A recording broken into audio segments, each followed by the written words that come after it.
암 괜찮고 말고.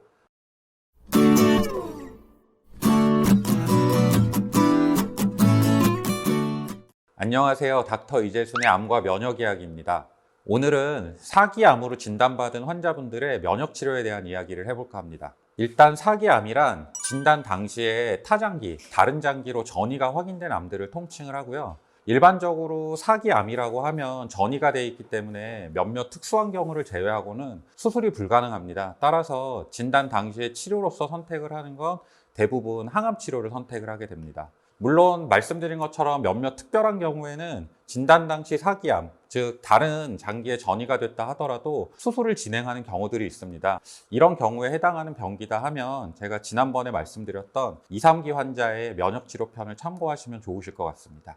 일단 사기암 환자의 면역치료는 수술이 불가능한 암이라는 것을 전제로 하고요. 항암 치료가 가능한 병기와 사기암 중에서도 항암 치료조차 불가능한 두 가지 경우로 나눠서 말씀을 드려보도록 하겠습니다. 수술이 불가능한 사기암의 진단이 되셨고 항암 치료가 가능하셔서 항암 치료를 진행을 하는 분들이다 하면 면역 치료 역시 적극적으로 받아보시기를 권해드리고 있습니다. 다만 2, 3기 암이랑은 다르게 이 면역 치료가 어떤 재발 방지나 또다시 암이 퍼지는 것을 방지를 하기 위해서 하는 게 아니라 아직 내 몸에 치료되지 않고 남아있는 암세포를 직접적으로 치료를 하기 위해서 하는 면역 치료이다 보니까 최대한의 효과를 낼 수 있도록 여러 가지 면역 치료를 조합해서 집중적으로 처방을 해드리고 있습니다.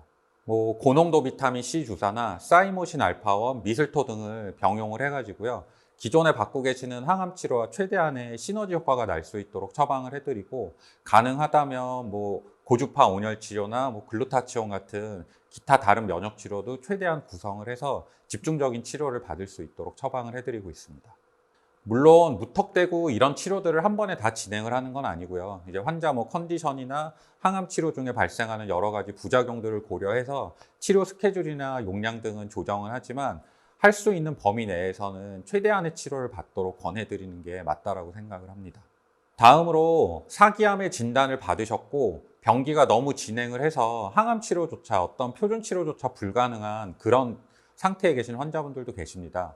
흔히 저희가 말기라고 얘기하는 그런 상태가 되고요. 기존에 항암이나 방사선 같은 표준 치료는 절대 불가능한 그런 병기에 있는 분들을 의미하게 됩니다. 이 경우에도 면역 치료가 가능하기는 하지만 표준 치료 같은 항암 치료 없이 면역 치료만 단독으로 치료를 시행을 해야 되기 때문에 어떤 치료 간의 상승, 어떤 시너지 효과를 기대하기는 좀 힘들고요. 단독적인 면역 치료만 가지고는 사실은 생각했던 것만큼 최대한의 효과를 기대하기는 어려운 경우들이 많습니다. 전에도 한번 제가 말씀드린 적이 있는데 이런 병기에 계신 환자분들은 치료를 시작하는 데 있어서 치료의 목표를 조금 조정을 해보시는 게 어떨까 그런 말씀을 드려봅니다. 초기 암처럼 혹은 다른 병기의 암처럼 완치나 혹은 재발 방지에 초점을 두는 게 아니라 현재 나한테 발생하고 있는 증상에 대한 어떤 조절에 1차적인 초점을 맞춰볼 필요가 있다고 생각을 하는데요.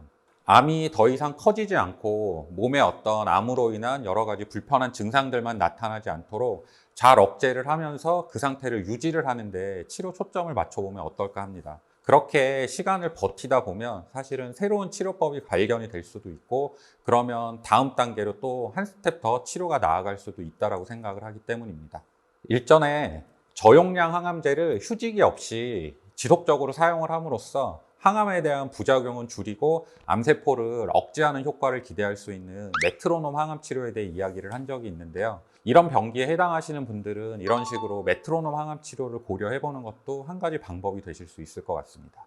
결국은 우리가 100%가 아닌 이상 완치율이 99%라 하더라도 내가 99가 아닌 1%에 해당하면 나한테는 완치가 되지 않는 암이라는 거거든요. 거꾸로 치료율이 10%밖에 안 되는 암이다 하더라도 내가 10%에 속하면 나는 완치가 되는 거고요. 그래서 아무리 치료 완치율이 낮은 암이다 하더라도 0%가 아닌 한은 희망을 갖고 치료에 집중을 해보시면 나에게는 그게 100%가 될 수도 있기 때문에 그런 마음가짐도 매우 중요하다고 생각이 듭니다. 오늘은 사기암 환자분들에게 처방을 해드릴 수 있는 면역 치료에 대한 이야기를 해보았는데요. 아무래도 다른 병기 암 환자분들보다는 병기도 더 조금 위중하고 깊기 때문에 치료를 구성하는 데 있어도 여러 가지 좀 고려할 점도 많고 더 어려운 그런 상황일 거라 생각이 됩니다. 하지만 그 모든 걸 고려해서라도 면역 치료를 잘 구성을 해서 좋은 치료 효과가 있으시면 더 좋지 않을까 생각을 해보며 이상 암과 면역 이야기의 이재순이었습니다. 감사합니다.